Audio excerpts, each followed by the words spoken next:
अवधूत चिंतन श्री गुरुदेव दत्त श्री स्वामी समर्थ महाराज ही जय. श्री स्वामी समर्थ.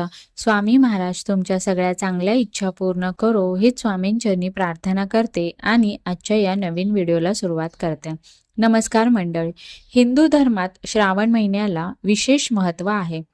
हा खूप पवित्र महिना असून देवांचे देव महादेव यांना समर्पित आहे. श्रावण महिन्यात शिवभक्त महादेवाची आराधना करतात.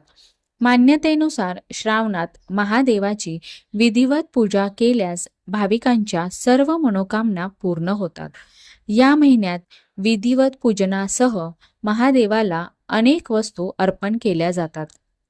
पंचांगानुसार यंदा 5 ऑगस्ट 2024 पासून श्रावण महिना सुरू होत आहे. श्रावण महिन्यात महादेवाला भांग, धोत्र्याची फुले आणि बेलपत्र अर्पण करणे खूप शुभ मानले जाते.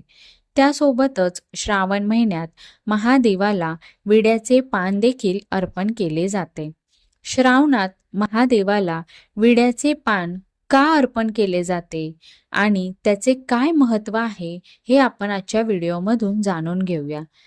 तर मंडळी, पंचांगानुसार श्रावण मास 5 ऑगस्ट 2024 रोजी म्हणजेच श्रावण शुक्ल प्रतिपदेपासून सुरू होत आहे.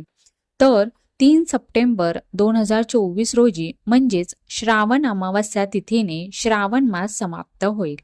यंदा श्रावण महिन्यात शिव उपासनेसाठी एकूण 5 सोमवार मिळणार आहेत. हिंदू धर्मात विड्याच्या पानाला विशेष महत्त्व आहे. पूजेत विड्याच्या पानांचा उपयोग केला जातो.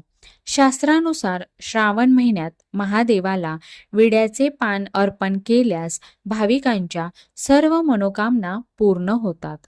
महादेवाला अर्पण केलेल्या या विड्याच्या पानात कथा, गुलकंद, मध आणि सुमनकत्री टाकली जाते. महादेवाची पूजा करून नैवेद्य अर्पण केल्यानंतर तुम्ही महादेवाला हे विड्याचे पान अर्पण करू शकता. धर्मशास्त्रात विड्याच्या पानाचे विशेष महत्त्व सांगण्यात आले आहे.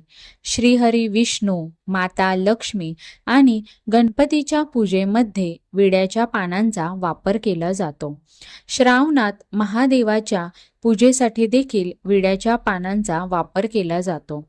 श्रावण सोमवारी विड्याच्या पानावर चंदन लावून शिवलिंगाला अर्पण केल्यास भक्तांच्या जीवनातील सर्व प्रकारची संकट दूर होतात. त्यासोबतच महादेवाचा आशीर्वादही कायम राहतो. ही माहिती आवडली असल्यास व्हिडिओला लाईक आणि शेअर करा आणि आपल्या चॅनेलला सबस्क्राईब करा. धन्यवाद.